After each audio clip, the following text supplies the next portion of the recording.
Picture the darkness first. Stone walls pressing in on all sides. The smell of damp earth and old incense. A single oil lamp flickering against carved rock. This is what the archaeologists saw when they broke through the sealed chamber beneath the Temple of Bonadea on Aventine Hill in Rome. The year was 2003. The chamber had been locked for over 2,000 years. Dr. Catherine Johns, the British archaeologist leading the excavation, remembers the moment clearly. Her team had been working for 3 months clearing rubble from what they assumed was a forgotten basement. Medieval construction had buried it. Earthquakes had shifted the foundations. Time had done what time always does. It had hidden things people wanted forgotten. But when they finally cleared the last stones and stepped inside, they found something unexpected. The chamber was intact, perfectly preserved, and in the far wall, sealed behind a loose stone, they discovered an iron box. It was small, heavy, locked with a lead seal that bore the insignia of a Roman senatorial family. The Aureli Cate, inside that box were wax tablets, dozens of them, covered in careful Latin script. A testimony, a confession, a plea across the centuries from a man who had lost everything trying to tell the truth.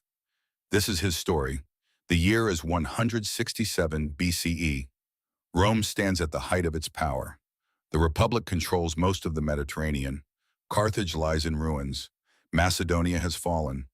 Egypt pays tribute. From Hispania to Asia Minor, the world knows one name: Roma Invicta, unconquered Rome. In the heart of the city, in a villa overlooking the Forum, lives Senator Marcus Aurelius Cotta. He is 45 years old, a veteran of the Macedonian campaigns, a respected voice in the Senate, a widower raising 3 children alone. His wife died 5 years ago. Fever, swift and merciless as death usually was. Marcus has 2 sons, twins, 12 years old. Bright, healthy training for military service as proper Roman boys should. And he has a daughter, Julia, 16 years old. Beautiful in the way Roman poets write about. Dark hair, clear eyes, a quiet intelligence that reminds him painfully of her mother. Today is Julia's wedding day. The preparations have taken months. Marcus spared no expense. The groom is Lucius Cornelius Scipio, son of a powerful senatorial family. The alliance is politically advantageous. The dowry is generous, 100,000 denarii. Land holdings in Campania, trade rights in Ostia. Everything proper, everything honorable, everything a father should provide for his daughter's future.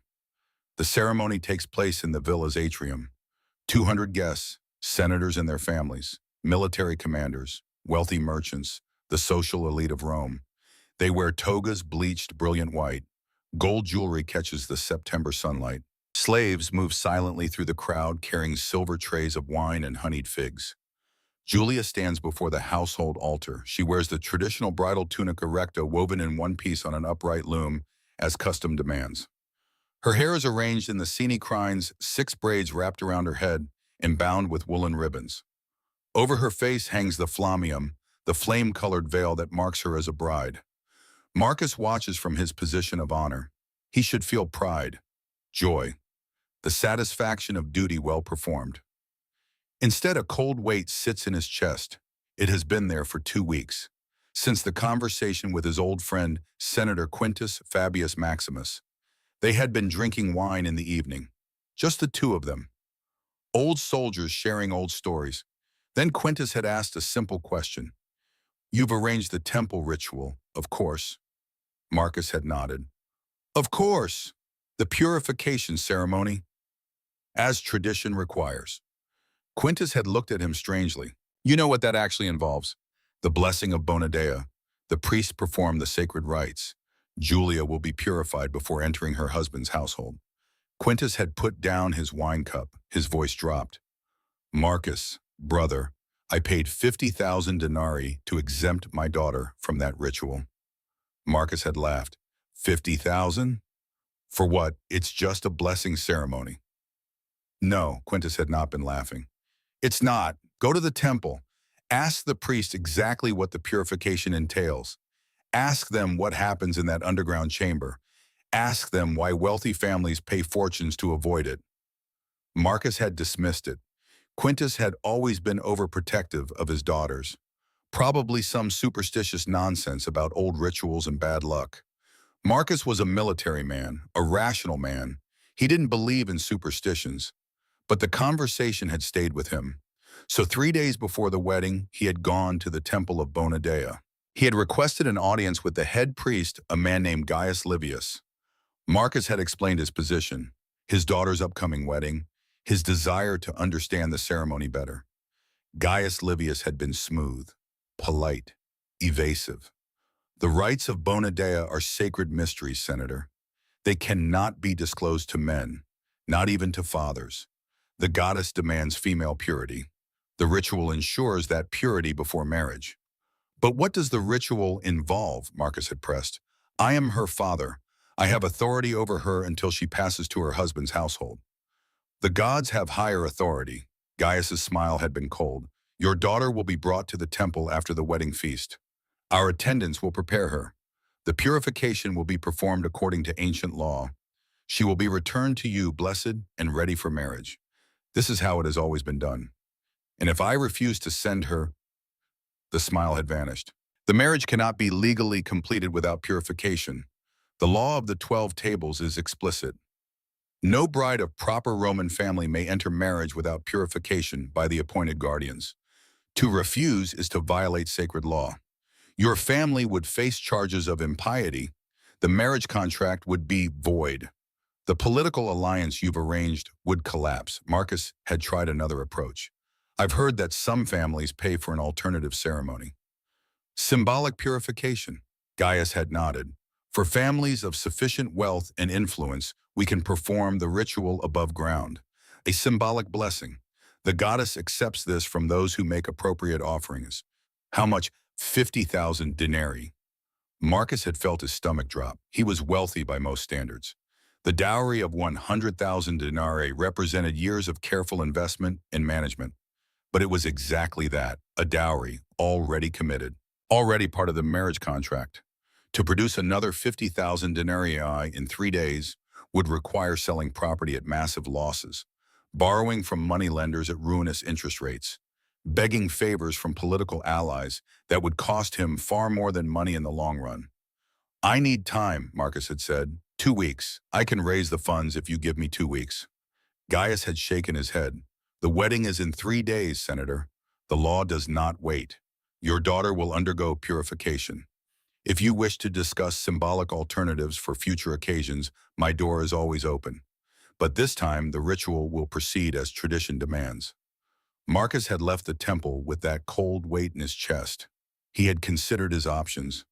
He could cancel the wedding, claim Julia was ill, break the marriage contract, but that would destroy the political alliance, insult the Corneli family, mark him as unreliable, possibly face legal action for breach of contract. He could refuse to send Julia to the temple, let them charge him with impiety, fight it in court. But he knew the courts, knew how deeply the priestly colleges were embedded in Roman law. He would lose. His family would be ruined. Julia would be unmarried and unmarriageable. His son's futures would be destroyed. He could borrow the money, but from whom and at what cost? The kind of men who could produce 50,000 denarii in 3 days were the kind of men who collected debts in blood and political favors. Or he could send Julia to the temple. Trust that Quintus was being overprotective. Trust that the ritual was simply some unpleasant religious ceremony. Trust that Roman law and tradition wouldn't allow actual harm to come to a senator's daughter. Standing in his atrium, now watching Julia speak her vows before the altar, Marcus realizes he has made his choice through inaction. In a few hours when the feast ends, Julia will be taken to the temple, and he will wait and pray that his trust is not misplaced. The ceremony concludes. The guests applaud. Julia and Lucius join hands. The wedding feast begins. Tables groan under the weight of roasted meats, fresh bred fruits from across the empire, amphorae of the finest wines. Musicians play. Poets recite verses composed for the occasion. Senators make toasts praising the union of two great families. Marcus drinks more than he should. He watches Julia move through the crowd graceful and composed as she's been trained to be her entire life. She smiles at the right moments, laughs at the guests' jokes, accepts their congratulations with perfect modesty. She has no idea what's coming. He made sure of that. What would be the point of frightening her as the sun sets and oil lamps are lit throughout the villa? A group of women appear at the atrium entrance. They wear the robes of Bonadea's temple attendants. Older women, hard-faced. They approach Julia with practiced efficiency. The eldest speaks. It is time for the purification ritual. Julia looks confused. She turns to Marcus. Father, I thought the ceremony was complete. Marcus forces his voice steady. This is tradition, Dawn, the blessing of the goddess. You'll be returned to us soon. Lucius steps forward. Where are you taking her? I am her husband now. I should accompany her. The attendant's voice is ice. The groom cannot accompany the bride to purification. This is sacred law. Only women may witness the rites of Bonadea. Lucius looks to Marcus for explanation. Marcus has none to give. He can only nod. It's tradition. Let them proceed. Julia's confusion deepens. But where are we going? Why can't Lucius come? The attendant takes her arm firmly. You will understand soon. Do not speak. The goddess demands silence. They lead Julia out of the atrium. Marcus watches her go. She looks back once. Her eyes meet his. There's a question there. A plea for explanation. For reassurance, he looks away. He cannot bear to hold that gaze. The feast continues without her. The guests barely notice her absence. This is normal. This is tradition. Marcus positions himself near the villa entrance. Other men stand there too. He recognizes two senators, a wealthy merchant, a military tribune, all fathers, all waiting. None of them speak. None of them meet each other's eyes. The hours crawl past. Midnight comes and goes. The guests begin to leave. Lucius asks repeatedly when Julia will return. Marcus tells him soon. The temple is not far. The ritual takes time. Be patient. 1 hour before dawn, the attendants return. Julia is with them. She wears the flammium again. It covers her face completely. She walks stiffly. Her hands tremble. The attendants support her on both sides. Marcus rushes forward. Julia, are you well? She doesn't respond, doesn't even turn toward his voice. The attendants guide her past him toward the rooms that have been prepared for the newlyweds. The head attendant stops Marcus with a raised hand. She is purified. The ritual is complete. Do not question the goddess's work. I want to speak with my daughter. She must go to her husband now. The marriage must be consummated tonight as law requires. Do not interfere with sacred matters, Senator. They take Julia away.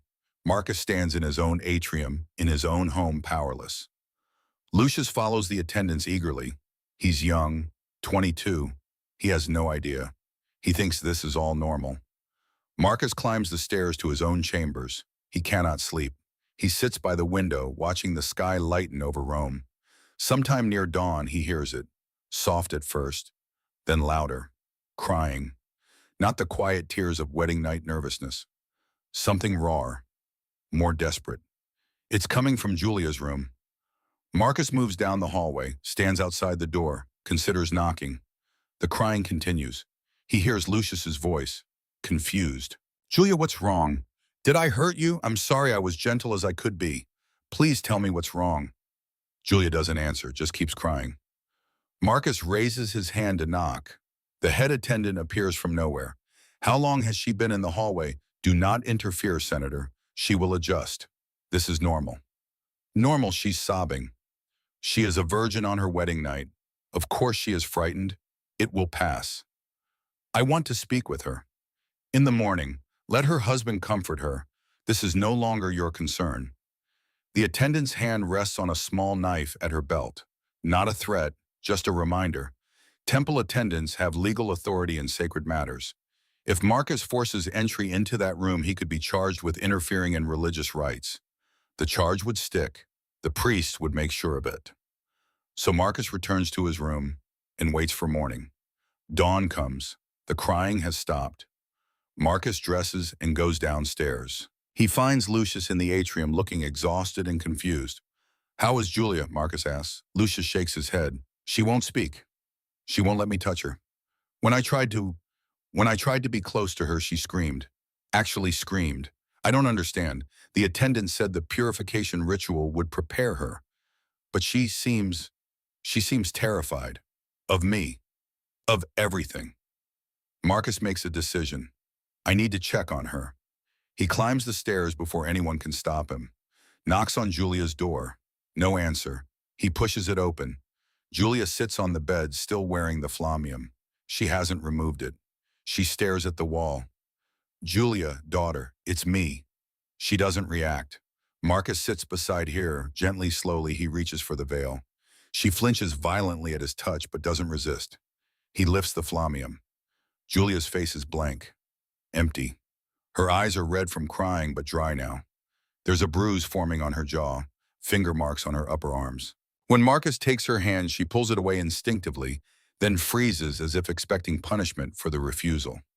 Julia, talk to me. What happened? Her voice comes out flat. Dead. The ritual, the purification. It's done. I am blessed now. What did they do to you? I cannot speak of it. The law forbids speaking of sacred rites. I will be charged with impiety if I speak. I am your father. For the first time, she looks at him, really looks at him, and in her eyes, Marcus sees something that breaks him completely. Betrayal. You knew, she whispers, didn't you? You knew what they would do, and you sent me anyway. I didn't know. I swear to you, I didn't know. Liar. The word is soft, but cuts deeper than any blade. Senator Quintus's daughter didn't go through it. Senator Tiberius's daughter didn't go through it.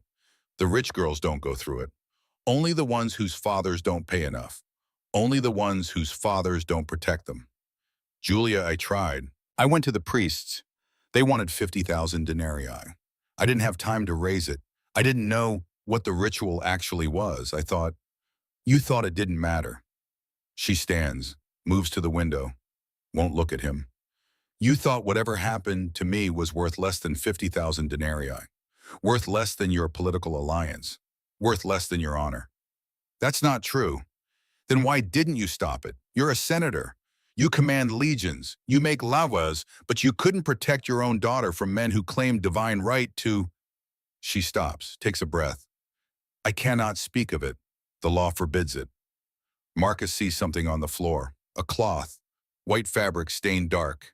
He doesn't want to pick it up, doesn't want to confirm what he already knows, but he does anyway. Blood. Too much blood for a wedding night. Too much blood for anything innocent. Julia sees him holding it. Hide that. Burn it. If anyone finds evidence, if anyone questions the ritual, we'll both be charged with impiety. The priest made that very clear.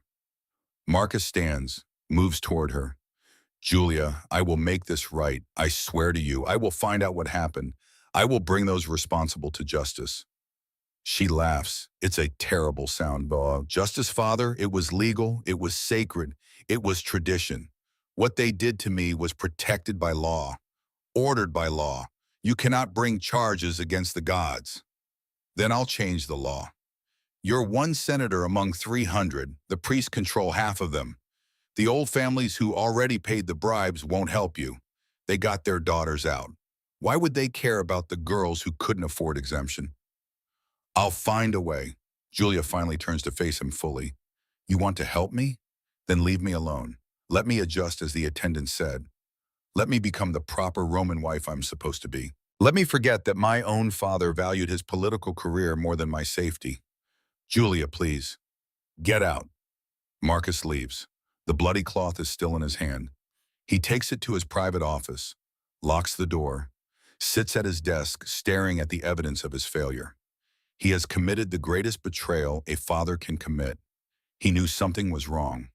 He suspected danger, and he sent his daughter into it anyway because it was easier than fighting, because it was tradition, because he told himself that surely Roman law wouldn't allow anything truly terrible to happen. But Roman law did allow it. Roman law ordered it. Roman law called it sacred. Marcus makes a decision. If he cannot save his daughter, if he cannot undo what has been done to her, then he will do the only thing left. He will expose this conspiracy. He will tear down the machinery that makes this possible, even if it costs him everything, even if it destroys him. Because Julia was right about one thing. He is a senator. He does command legions. He does make laws. And if he cannot protect his own daughter, then what good is any of it? Marcus Aurelius Cotta begins his investigation that very morning. He is methodical, strategic. He approaches this the way he approached military campaigns in Macedonia. Identify the enemy, study their defenses, find the weak points, strike where they are vulnerable. First, he needs information, hard facts, evidence that will stand up in Senate debate. He starts with the temple financial records. This part is easier than it should be. As a senator, Marcus has access to the public accounting of all religious institutions in Rome. Temples are funded by state money. Their finances are supposed to be transparent. Supposed to be. He spends 3 days in the Senate archives. The records of the Temple of Bona Dea are extensive. Offerings, sacrifices, maintenance costs, salaries for priests and attendants. Everything properly documented. Everything perfectly normal. Until Marcus starts comparing numbers. The temple's official budget is 200,000 denarii per year. Standard for a temple of its size and importance. But when Marcus cross-references the expenditures, something doesn't add up. The temple maintains 20 attendants. It performs perhaps 50 purification rituals per year, judging by marriage records in Rome. Its maintenance costs are modest. The building is old, well-established, not much need for repairs. So where does the money go? Marcus digs deeper. He finds a category called special offerings. No details, no itemization, just a lump sum, 600,000 denarii per year. Every year for the past 30 years, 600,000 denarii, triple the temple's official budget, coming from somewhere, going somewhere. Marcus makes copies of these records, carefully, quietly. He bribes the archive slave with enough coin to ensure discretion. Then he starts asking around, discreetly. Who paid the exemption fees? How much did they pay? Senator Quintus, 50,000 denarii. Senator Tiberius, 70,000 denarii. Marcus Licinius Crassus, the richest man in Rome, 100,000 denarii for 3 daughters. Marcus does the arithmetic. 50 documented exemption payments over the past 5 years. Average cost 60,000 denarii. Total 3 million denarii, but the temple records only show 600,000 denarii per year in special offerings. 3 million denarii over 5 years. The numbers match, which means the exemption fees aren't going to the temple fund. They're going somewhere else, someone else. Marcus needs more evidence. He needs witnesses. He needs testimony from other fathers. Men who went through what he's going through. Men who might be willing to speak up. This part is harder. He approaches Senator Tiberius Gracchus first. They've served together on committees. They're not friends exactly, but they have mutual respect. Marcus arranges a private meeting at Tiberius's villa. I need to ask you about your daughter's wedding, Marcus begins. The purification ritual. Tiberius's face goes carefully blank. That is a sacred matter. I don't discuss sacred matters. You paid 70,000 denarii to exempt her from the full ritual. Why? That is my business. Tiberius, please. My daughter Julia went through the ritual 2 weeks ago. She won't speak. She won't eat. She flinches when anyone touches her. I need to understand what happened to her. Tiberius stands, walks to the window, stares out at his garden for a long moment. When he speaks, his voice is quiet, careful. My eldest daughter went through the full ritual 7 years ago. We couldn't afford the exemption then. My career was just beginning. I didn't have 70,000 denarii. What happened to her today? She married, had a child, seemed fine for about a year. Tiberius's hands gripped the window frame. Then one day she walked into the Tiber. They found her body 3 days later. She was 19 years old. Marcus feels cold. Gods. My younger daughter's wedding was 4 years ago. By then I had money. I paid the exemption. She's fine, happy. 3 children now, no trauma, no nightmares, no walking into rivers. Tiberius turns to face Marcus. So yes, I paid 70,000 denarii, and it was worth every coin. Will you testify? Will you tell the Senate what happened? No. Why not? Because my eldest daughter is dead. My younger daughters are safe. What good would it do to drag my family's shame before 300 senators? What would it accomplish except to let everyone know that I was too poor to protect my first child? It would stop this from happening to other girls. Tiberius shakes his head. Marcus, you're thinking like a military commander, like there's an enemy to defeat. But this isn't a foreign army. This is Rome. This is tradition. This is law. You cannot defeat law by exposing it. You can only destroy yourself trying.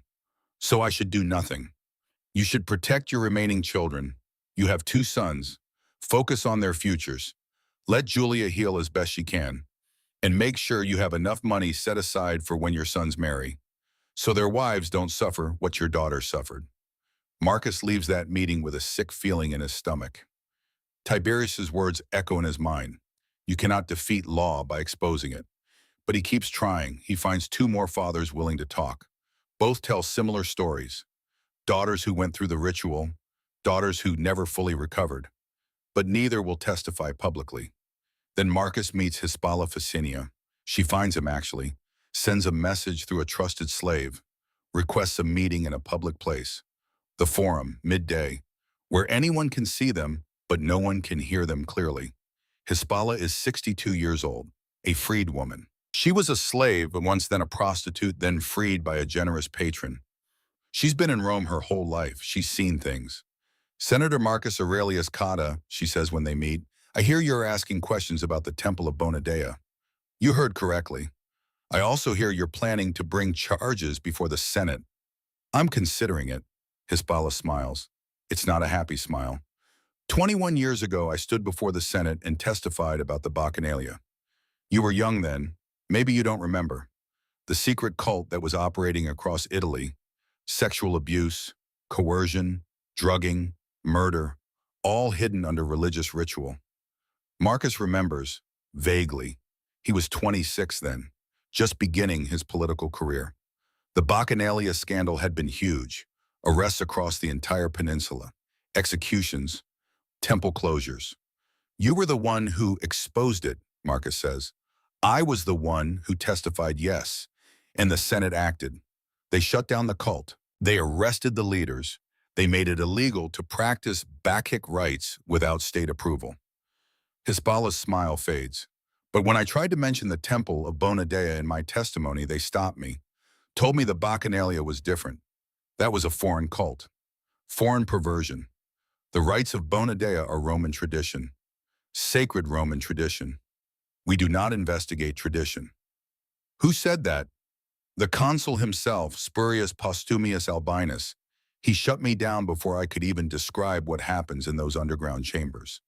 Hispala leans closer. They didn't care about abuse, Senator. They cared about foreign influence. As long as the abuse was Roman, as long as it was traditional, they protected it. What happened to you? They exiled me anyway, different charges, revealing sacred mysteries. Impiety. I lost everything. Spent 10 years in Sicily. Came back under a false name when things cooled down. She studies Marcus carefully. So before you stand before that Senate, before you think you can expose this and change things, understand something. The Senate doesn't want change. The Senate wants order, and this ritual, as sick as it is part of their order. People need to know the truth. The truth will destroy you, not them, you. They'll charge you with impiety. They'll exile you. They'll erase your name from every record. Your sons will suffer. Your family will be ruined. And the ritual will continue exactly as before. Marcus meets her eyes. Then what should I do? Nothing. I didn't say that. Hispala reaches into her robes, pulls out a small wax tablet.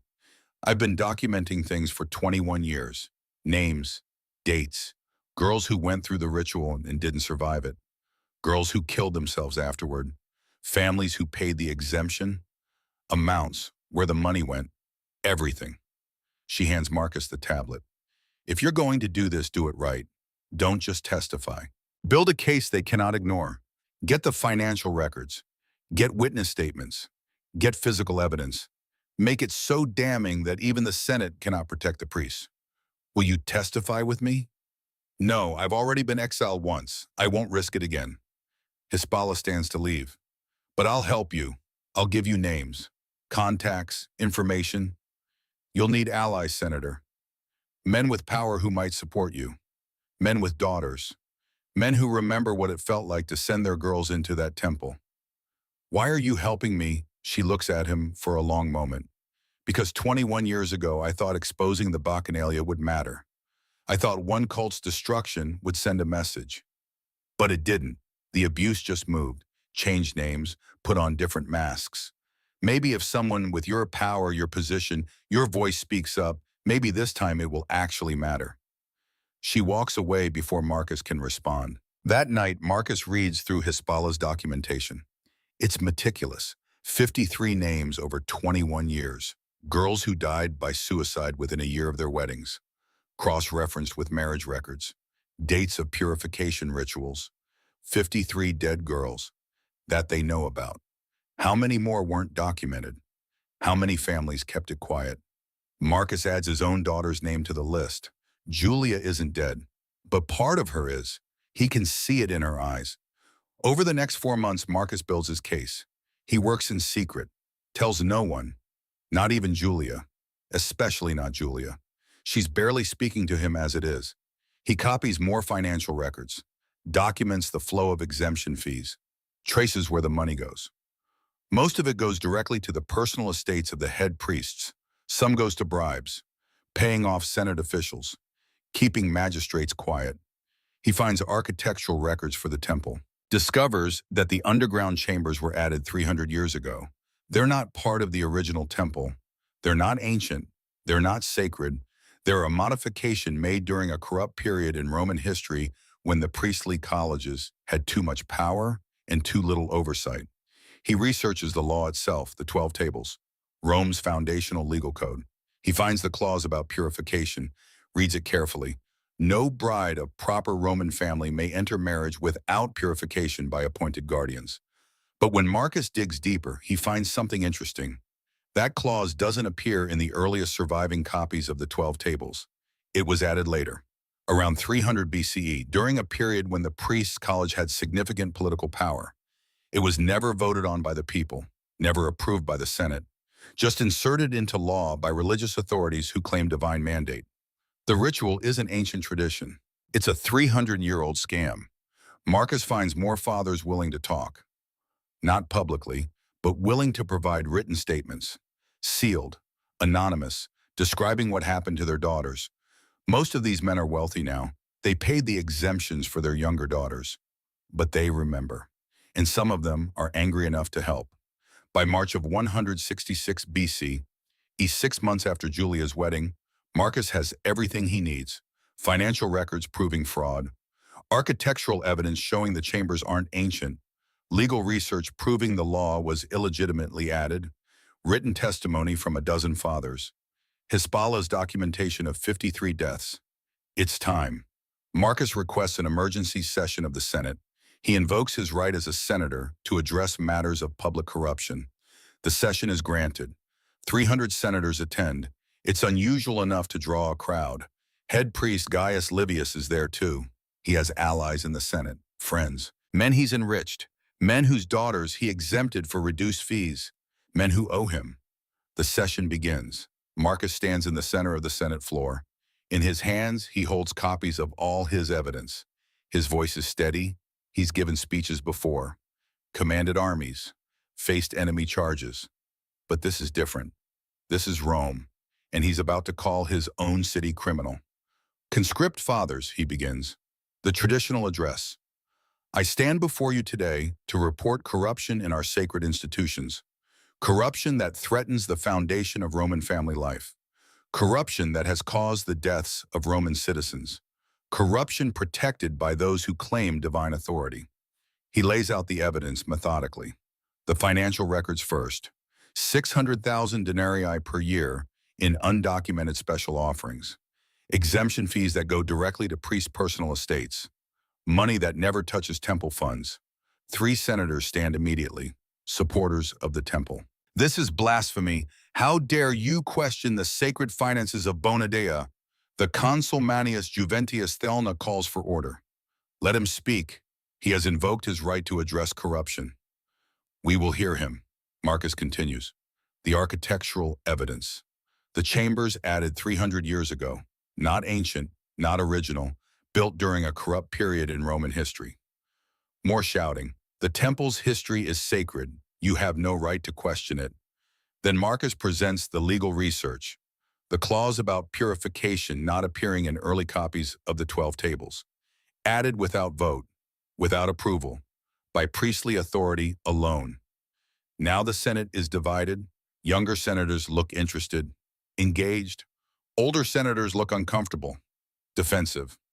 Where is this leading, demands Senator Lucius Scribonius. What exactly are you accusing the temple of? This is the moment. Marcus takes a breath. I am accusing the temple of Bona Dea of systematic sexual assault. I am accusing the priests of using religious law to gain access to young women. I am accusing them of creating a system where wealthy families can pay to protect their daughters, while poor and middle-class families must sacrifice theirs. And I am accusing this Senate of knowing about it and doing nothing. The chamber erupts. Half the senators are on their feet, some shouting support, most shouting outrage. Gaius Livius stands, his face red with fury. Lies, blasphemy. The senator has lost his mind with grief. His daughter underwent sacred purification as law requires, and now he seeks to blame the gods for his own daughter's weakness. Marcus holds up the list of names: 53 women dead by suicide within a year of purification. 53 families destroyed. How many more that we don't know about? How many daughters lost because their fathers couldn't afford to pay the bribes? He calls his witnesses. 3 fathers stand and give testimony. Brief, emotional, describing their daughters' experiences, their deaths, their suffering. The Senate is in chaos now. Younger senators demand investigation. Older senators defend tradition. The priests' allies call for Marcus to be charged with impiety immediately. Finally, the consul calls for a vote. Senator Marcus Aurelius Cotta moves that we investigate the practices of the Temple of Bona Dea for corruption and abuse. All in favor. The count begins. Marcus watches the faces, sees who votes which way. Some surprises, some predictable. The final count comes in. 120 in favor, 180 against. The motion fails. Consul Manius Juventius stands. The Senate has spoken. There will be no investigation. The Temple of Bona Dea operates according to sacred law and ancient tradition. This matter is closed. Then he adds the words that echo Hispala's warning from 21 years before. We do not investigate tradition. Marcus stands in the center of the Senate floor, surrounded by 300 men completely alone. That night, Marcus knows what's coming. He's been in politics long enough. He's made enemies, powerful enemies. They'll strike back. The only question is how. The answer comes within 48 hours. First, the legal attack. Marcus is formally charged with impiety. The charge is specific, revealing sacred mysteries. Blasphemy against Bona Dea. Speaking of religious rites that are forbidden to men, the evidence is his own testimony before the Senate, his own words used against him. The trial is scheduled. Fast. Too fast. Within 2 weeks. No time to prepare a defense. No time to gather supporters. Second, the political isolation. Every senator who voted with Marcus suddenly remembers prior commitments. Can't meet, can't talk, can't be associated with a man charged with impiety. Marcus's allies evaporate overnight. Lucius divorces Julia. The marriage is annulled on grounds of family shame. Julia returns to Marcus's house, even more withdrawn than before. She doesn't speak at all now. Marcus is expelled from every Senate committee he served on. His clients, the families who depended on his patronage, quietly shift to other senators. His social invitations dry up. His friends cross the street to avoid greeting him. Third, the physical threat. It comes on a quiet evening. Marcus is in his private office reviewing what little defense he can mount for the trial. His twin sons are practicing sword work in the courtyard. Julia is in her room, and as always, the attack is fast, professional. 6 men scale the walls of Marcus's villa. They're not thieves. They move with military precision, straight for Marcus's office. Marcus hears his sons shouting. The clash of steel. He runs to the courtyard. His 12-year-old sons are fighting for their lives against trained killers. They're good. Marcus trained them well. But they're 12. They're outmatched. Marcus grabs a sword from his office wall, jumps into the fight. He's 46 years old and hasn't seen active combat in years, but muscle memory is muscle memory. He kills two of the attackers before they realize they're dealing with a veteran. The fight is brutal, short. The attackers retreat when it becomes clear they won't win easily. But they've done damage. One of Marcus's sons has a deep cut on his arm. The other has cracked ribs from being thrown into a wall. Both will survive. But the message is clear. Withdraw your testimony. Stop asking questions. Or next time your sons won't be so lucky. Marcus holds his bleeding sons, looks up at the night sky, at Rome stretching out around him, the city he served, the city he fought for, the city that's now trying to kill him. His sons are begging him. Father, please, just withdraw the charges. Tell them you were wrong. We'll be fine. Just stop. Julia appears in the courtyard. First time she's left her room in days. She looks at her injured brothers, at her father covered in blood, at the bodies of dead attackers being removed by the household slaves. If you stop now, she says quietly, it means what happened to me meant nothing. Those are the first words she's spoken directly to Marcus in 4 months. Marcus makes his decision. I will not recant. I will not withdraw. But I will not let them silence the truth either. He knows he cannot win. The trial is a formality. He'll be found guilty. He'll be exiled or executed. His family will be destroyed. But the truth will die with him unless he does something. So that night, Marcus begins his final act.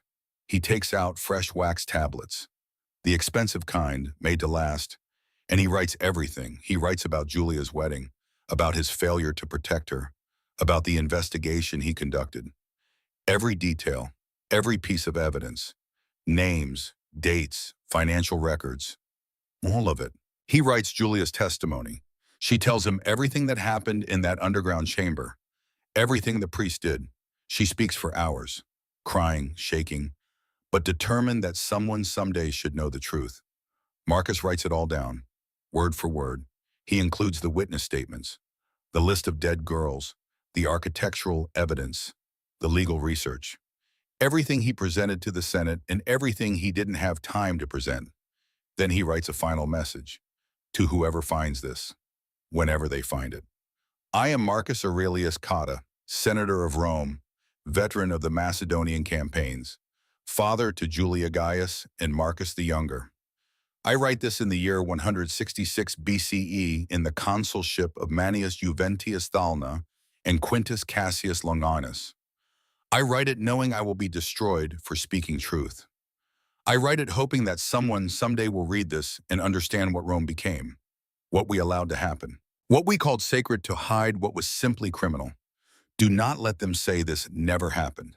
Do not let them erase these names, Julia, Cornelia, Flavia, Livia.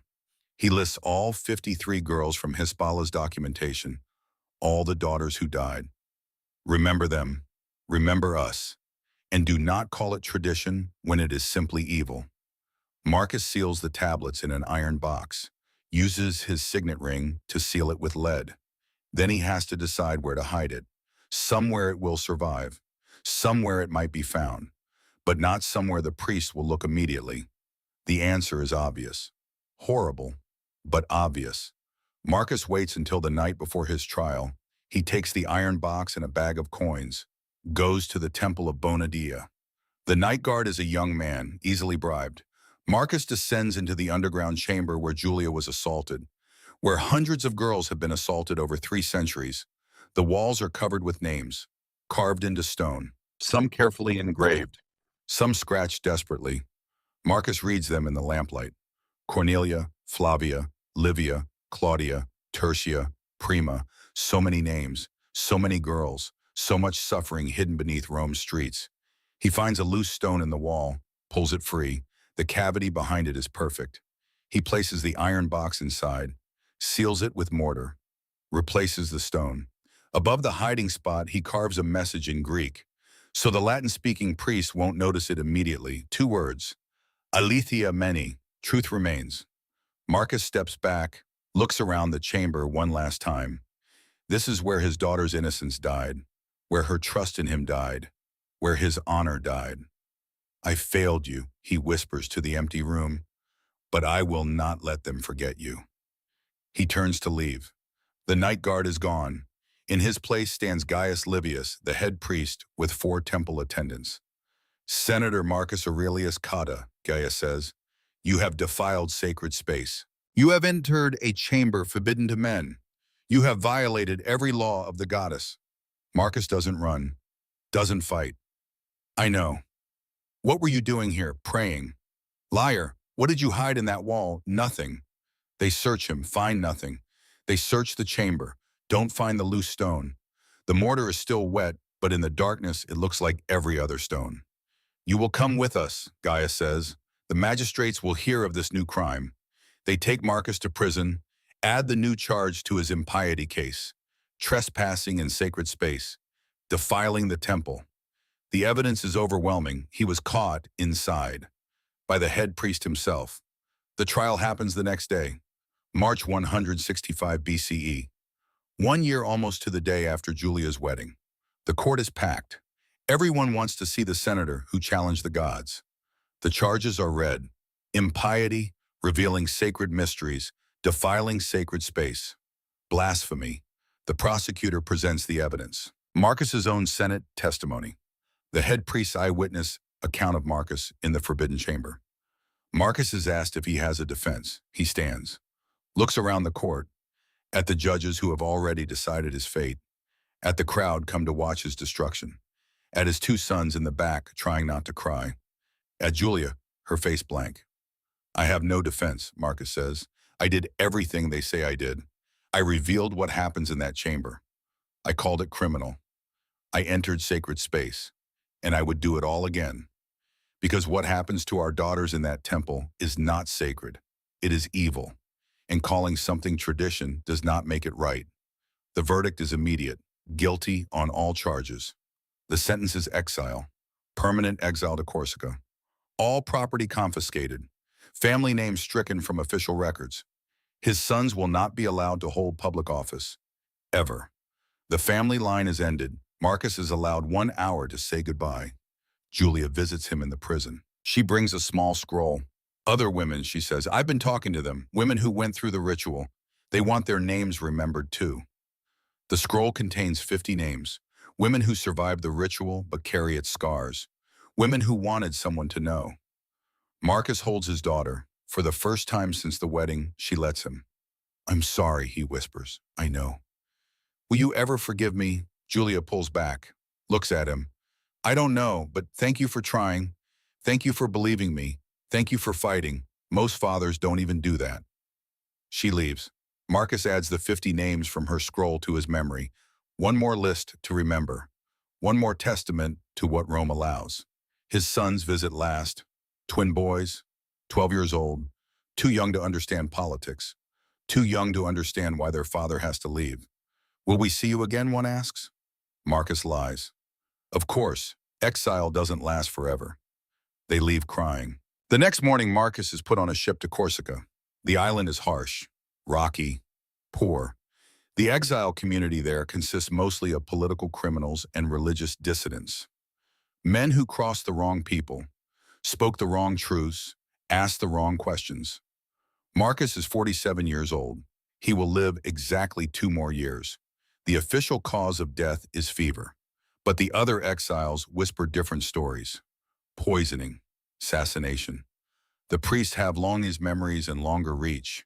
Marcus Aurelius Cotta dies in 163 BCCE, age 49. Far from Rome, far from his children. His name erased from every record. His family destroyed, his cause lost. But before he dies, he writes one final letter to his sons. Instructions. Someday someone will find what I hid. Make sure our family knows the truth.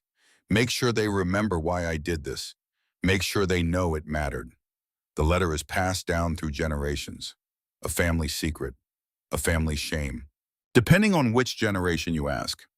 For 2,000 years, the letter passes from father to son. The story becomes legend, then myth, then fairy tale. Everyone thinks it's just a story, an ancestor who went mad, who challenged the gods, who died in exile for his delusions. Until 2003, until Dr. Catherine Johns and her team break through the sealed chamber beneath the Temple of Bonadea, until they find the iron box hidden in the wall, until they open it and read Marcus Aurelius Cotta's testimony. Every word preserved perfectly in wax and lead seal, every detail exactly as he wrote it 2,168 years ago. The testimony is translated, verified, cross-referenced with other historical documents. The financial records check out. The architectural evidence is confirmed. The legal research is accurate. Marcus Aurelius Cotta was not mad. He was not delusional. He was telling the truth. The discovery makes international news. Academic conferences are held. Papers are published. The 2018 American Academy in Rome study becomes the definitive work on Roman marriage rituals. Its conclusion is careful, academic, but devastating. The available evidence strongly suggests that premarital religious purification rituals in Roman culture included sexual assault of brides by religious authorities systematized through legal, social, and religious structures that eliminated the possibility of refusal or accountability.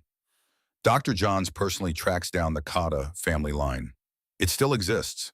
2,000 years later, Marcus's descendants are still in Rome. Giovanni Cotta is 72 years old, a retired classics professor. His family has told the story of Marcus Aurelius Cotta for generations. The senator who went mad, who claimed priests were criminals, who died in exile for blasphemy. We thought it was a myth, Giovanni says when Dr. John shows him the testimony. We thought it was just a story to scare children. Be careful who you challenge. Be careful what you say. Look what happened to Marcus.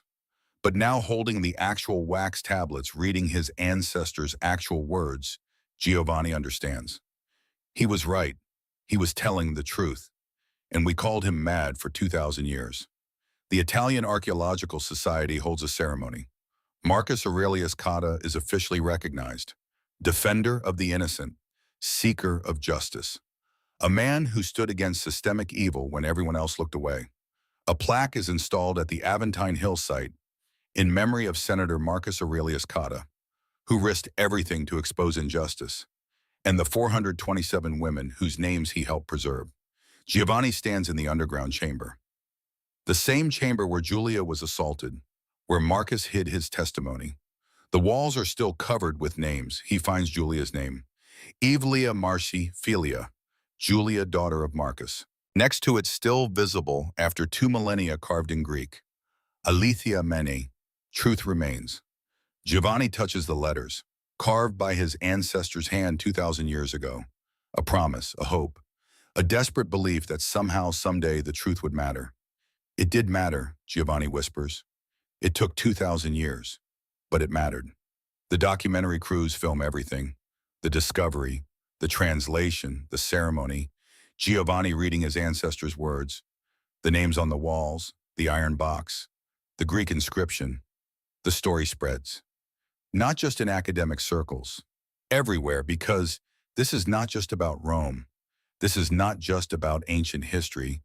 This is about power claiming divine right. This is about abuse hidden as tradition. This is about systems that protect predators and silence victims. This is about fathers who fail their daughters and fathers who try to make it right. Marcus Aurelius Cotta was not a perfect man.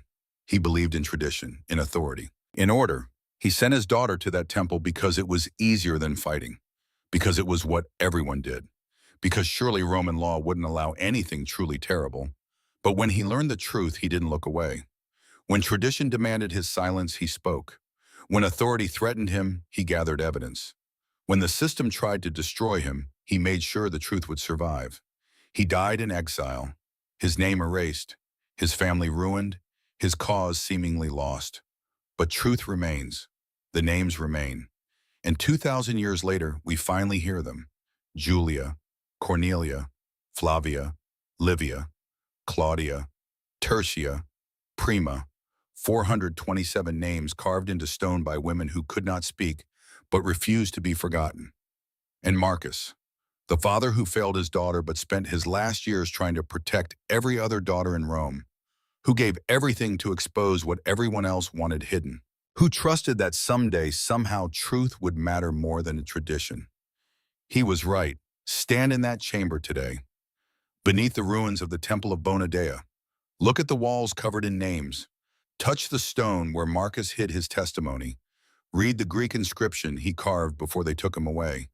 Truth remains.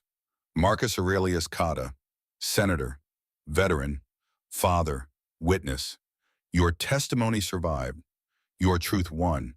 And we will remember you not as the mad senator who challenged the gods, but as the brave father who chose honor over comfort, truth over safety, and justice over tradition. To Marcus, to Julia, to the 427 women, your names remain, your voices remain, and finally, after 2,000 years, so does the truth.